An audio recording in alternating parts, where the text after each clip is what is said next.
you so much for joining us. Happy Monday.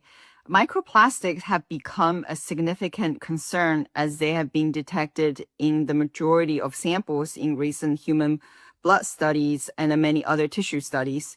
These tiny particles may disrupt hormones, cause inflammation, and potentially lead to long-term health issues like cardiovascular problems and cancer. Therefore, we must do whatever we can to avoid exposure to microplastics. And that's why we're so glad to chat on IG Live today with Dana Zhaxylykova. I'm going to ask Dana how to pronounce her last name later on. An environmental scientist and microplastics researcher. During this live, we're going to discuss microplastic in fashion and cosmetics, the health effects of microplastics and ways to avoid microplastics and more. And so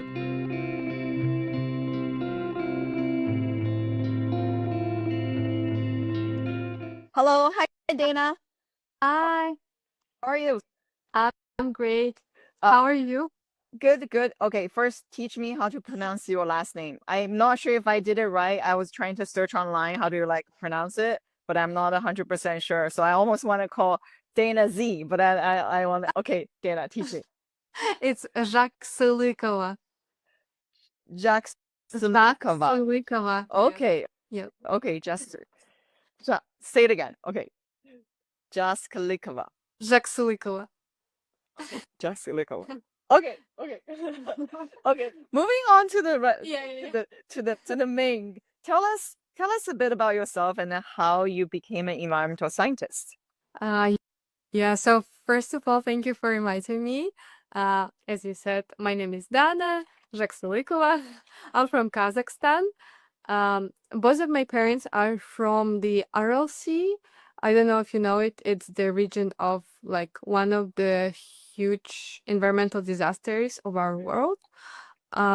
It was second largest lake in the world, but currently it shrunk to 10% of its size. So only 10% of that lake is left. Yes. Yeah, and I think that was like my first hands-on experience on environmental disasters, environmental problems. Currently, the RLC region has one like very high rate of cancer, of lung respiratory diseases, asthma, allergies, and so on. So yeah, it was like my first experience to see environmental problem and how it affects not only the environment itself, of course, but also on people. And I think, yeah, that's what like one of the first and main reasons for me to become an environmental scientist or environmentalist.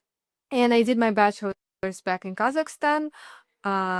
And there I started working as a research assistant during my studies with my environmental chemistry professor. Yeah, we did different kind of stuff, but on my last year of my studies, I wanted to have my own project, and we decided to start a research on microplastics.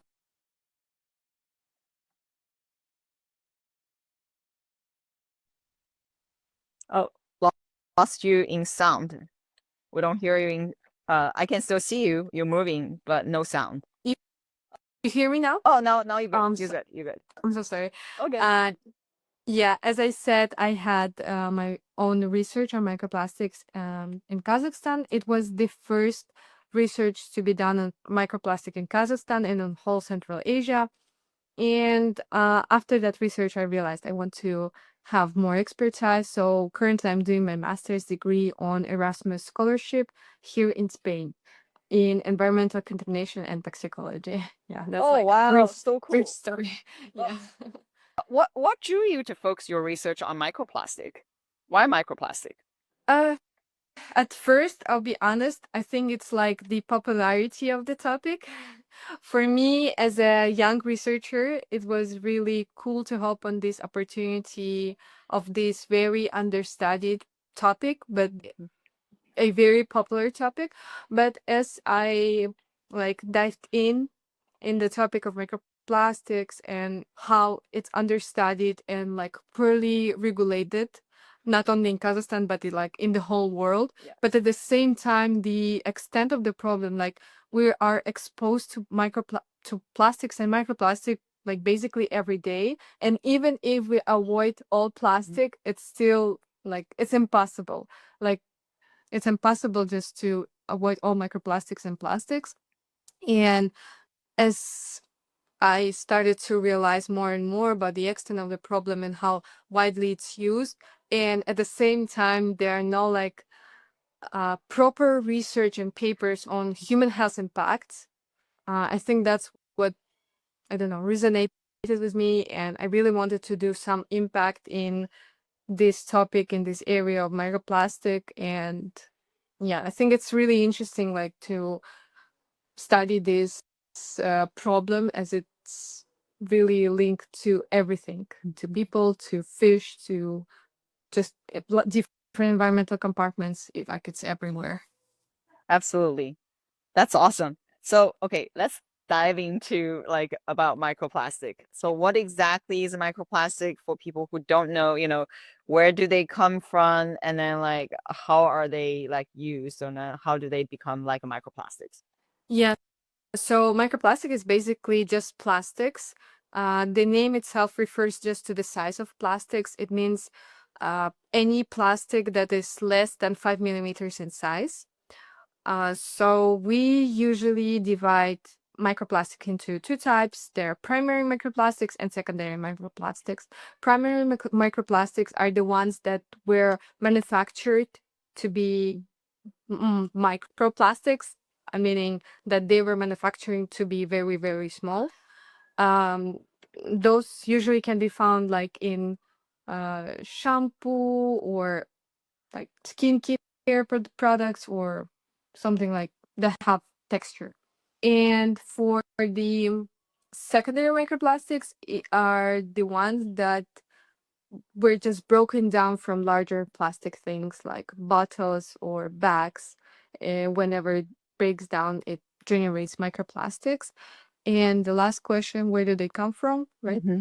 Uh, yeah, I think it's quite a wide range of things like clothes, as I said, skincare products, makeup products, any plastic things you can think of. But there are a lot of hidden plastic sources that you don't really think about. Like there are small, for example, particles of microplastics in the tea bags, for example. And yeah, there are a lot of these hidden microplastic sources. Yeah.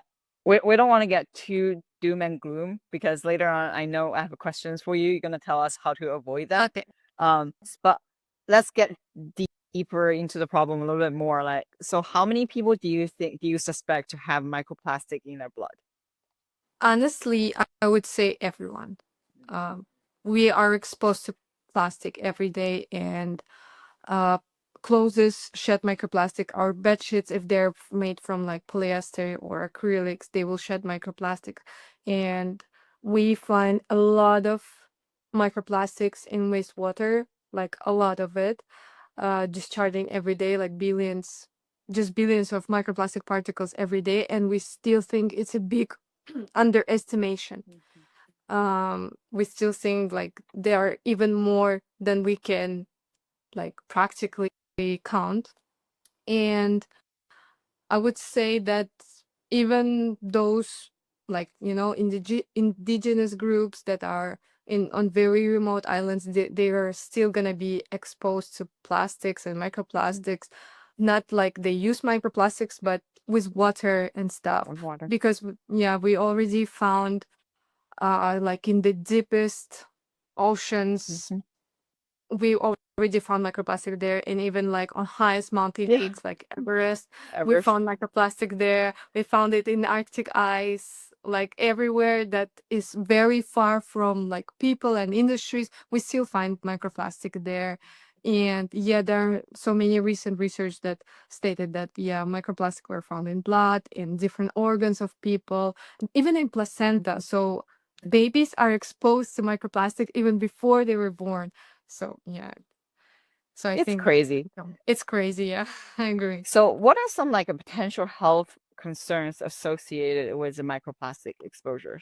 That's a good question, and I don't have like an exact answer for that because, as I said, it's a very understudied topic. We're still looking into like impact, health impact, not only on humans, on on fish and animals. For now, we can say it's not good for fish. There are so many problems related, but basically, like microplastics are stuffed in their guts and something like that. But for humans, it's really hard to tell. There are some research papers that states that it can cause some hormonal disruptions, endocrine problems. Some say that there might be some respiratory diseases because it easily goes into our lungs because they're very, very small. And we're also only talking about microplastic. And imagine there are also nanoplastics, which are even smaller. And we are not, for now, we're not having enough equipment and enough knowledge on how to analyze those. So once we can analyze nanoplastic, we will even have another part of impact of problems. So yeah, for now it's really hard for me to tell, but there are some papers. They're very interesting if you want to read. But yeah, I would say that maybe like endocrine disruption and respiratory diseases, but not for sure. Let's get into the source because you mentioned about clothing multiple times. Like, why is the fashion industry such a significant cause of the microplastic pollution? So nowadays, the production of clothes is quite extensive. It's really huge, and like 70% of clothes nowadays are made of plastic, polyester, acrylics, and everything. Also, fashion is considered like second largest polluter in the world. And of course, it's not only the plastic, but other stuff as well. But plastic is a huge factor as well because, as I said, 70% of clothes, like approximately 70%, is made out of plastic. And in wastewater, what I found, we think that most of the microplastic that we found in wastewater were from clothes. Of course, we cannot say for 100%, but whenever you wash your clothes in a washing machine, there's a lot of shedding there. And yeah, and we think that's from clothes. Of course, there are other big sources like car tires, for example. That's a huge source of it as well, but it's not like the one that we can really control. But for clothes, I think it's good to mention because it's one of the controllable ones, the one that we can really do something about. And yeah, as I said, clothes are made from plastic, so That makes that's a sense. big You source. also mentioned cosmetic, and then I know that you made a recent trip to Sephora in search of microplastic-free cosmetics. So why are microplastics so prevalent in cosmetics? It gives a texture to cosmetics, and at the same time, it's very cheap. It's a cheap filler that you can use for cosmetics. So yeah, microplastics are used there for texture, for filling your product, and yeah, that's why it was used in cosmetics. It's still used. Um, as you said, yeah, I did my trip to Sephora and almost everything contained microplastics because there are no regulations, as I said. There are gonna be some regulations here in European Union, but they are gonna be launching only. Like there are no right now. And of course, there are so many brands that use microplastics, and that's why they're gonna be almost in every product right now. Yeah. Wow. So what are some other sources of microplastic that we might not be aware of? You mentioned the tea bags. Is there anything else that we should be aware of? There are so many gums. Gums, for Gums. example. Yeah, yeah, they're made. Many of them are made of plastic. Yikes. Yeah, yeah. And just imagine, plastic is petroleum. It's made of oil. Right. And then Yeah, you keep chewing on it. Okay, yeah, that's yeah, bad. yeah. Exactly. There are gums, tea bags, receipts, many of them are made of plastic, even if you think it's paper, but it's plastic. Paper cups, by the way, they're also made of plastic. The one that I recently found out, it's aluminum cans. Did you know that they were lined with plastic inside? Oh, yeah, Yeah, yeah, yeah. It, aluminum cans, it, yeah, paper cups. Uh, yeah, I don't know if I said everything, but yeah, there are definitely more, of course. I have more information, I think, in my on my account, but yeah, okay. it's crazy. Yeah, everyone needs to check Dana's account. Yeah. Obviously, we're gonna mention that again later. But okay, let's get into the actionable stuff now. Like we kind of that doom and gloom a little bit. Okay, everybody's is exposed to, really hard to avoid. They're everywhere. Okay, now what are some ways to reduce microplastic exposure? Of course, it's there are now no ways to like avoid for 100% because it's in the water, it's in everything. But I still strongly believe it's very important to avoid as much plastic as you can in your life. For example, if you're going to purchase new clothes, trying to opt for like more natural fibers like cotton, for example. For cosmetics, trying to read the contents of your cosmetics and to see if there are any microplastic there. Of course, maybe you don't know how to differentiate, but there are many information on the internet you can find. Yeah, I would say also avoiding like single-use plastics, for example, plastic bags or plastic cups, paper cups, and plastic water bottles. Uh, as much as it's manageable and it's possible to avoid any plastic in your life. Of course, it's not possible to 100%, but I think if everyone did avoid for some extent, that would be so much better for us, for our world, for our favorite planet. And yeah, I think that's like the general rule, not to Absolutely, overconsume. absolutely. Yeah. I think that like in general, like people have to go out of their way to avoid plastics, and that's or microplastic. That's why a lot of people are less motivated to do so because people want that convenience. So tell us like how you stay motivated to be sustainable. I think I just try to think of not like I'm limiting myself with something, but instead I'm shifting my mindset like I'm doing something good for our planet, for everyone, for myself. Uh, it's I feel better whenever I do these things. Like it's a good action for me, and I think it's a big motivation for me. And uh, yeah, what else? I think yeah, it's the first one is to shift your mindset.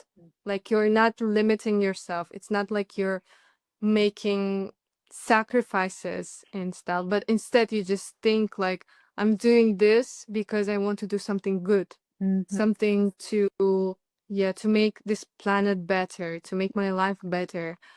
And when I switched to a more sustainable lifestyle, I never felt like sad or depressed because of that. I genuinely think I felt better and more happier with my life because now my life is more intentional, is more conscious. Uh, I'm more conscious about my resources. And the good thing is that I'm saving money, for example, without spending on clothes. For example, I don't really shop right now for clothes. The last time I shopped, I don't even remember when. I went once to like thrift store and that's it. And I'm quite content with it. I'm quite content with my clothes I have right now and stuff. And I think one important factor to mention as well is to try to be creative. For example, if it's about fashion, it's trying to be creative with your resources, with your clothes you have, or if it's with makeup, also like trying to do something with the makeup you already have. Yeah, I think, or for example, with vegan meals, you also try to be creative without eating meat or like milk and stuff. And I think, yeah, it's about your mindset, I think. That's I, what keep me motivated. Yeah. I like that. I like that. So now you mentioned the cosmetics again. So what are some ways to shop for cosmetics that are less likely to be contaminated with microplastics? I would say because it requires like knowledge of chemistry and this stuff, and since it's very difficult if you're not in like if you never studied chemistry, uh, I would say using different websites or apps that help. For example, for microplastics, I used Beat the Microbeat app, which is great, I think, because it's really convenient. You just scan the ingredients and it gives uh, like its answer, like if it contains the microplastics or not. There are also EWG. Uh, yeah, there's some different Zubub, I think Zubub. Yeah, you can find it on the internet. There are quite a lot of websites that give ratings like according to your needs. For example, if it's vegan, if it's microplastic free, if it's other like toxic free, and I don't know, something like that. That's That makes awesome. life easier when shopping. Yeah. Anything else that you're working on that you'd like to share? Uh, I think some scientific stuff only. I'm currently doing my research on microplastics in sludge here in Spain because European Union is about to launch new regulations finally, but it's going to be in like 10 years. But it's still a good sign because they're going to be the first one to do that, to give some regulation on Huge. microplastic discharge, because it's now unregulated anywhere, Yep. like anywhere in any country, there's no regulation. So you can discharge, if you discharge like 2 microplastics per day or billions microplastics per day, it's like not regulated anywhere. So you can basically discharge as many microplastics as you want right now. Uh, yeah, so I'm currently working on that just to see how big is the problem here in Spain, for example, because in Kazakhstan it's like it's not good as well. And we will see how it is here in Spain. As for the project, I think that's it. I'm hitting 50K soon, I think. 50K followers. Wow. Uh, yeah, I hope it's gonna happen in like 2-3 weeks. And I think I will be hosting giveaway of some uh, microplastic free and organic products. And yeah, I'm really excited about that. But it's because I'm so thankful to have this platform and to share all the knowledge and experience I have with my followers. And that's like a way to thank them. Oh, that's so awesome. Please keep sharing. You have to keep us posted in terms of your work progress because I think it's just so important for people to understand this work. Well, not only how hard it is to do this work, but the impact of this work. So please keep sharing. And then also when you host giveaway, please share with us. So we're gonna promote it so that more people can follow your content and then making the switch because it's so important. And one thing we really trying to also focus on is wanting everyone to become conscious consumers, right? Like exactly like what you said, shift the mindset and then live a healthier and more sustainable lifestyle, which is good for you and the environment. Yeah, of course. Thank you so much. Thank you so much for joining us. We're gonna have you come back and talk more about your projects next time. Yeah, that would be great. Thank you so much for your time. I Have a really good day. enjoyed our discussion. Yeah. Bye. Bye.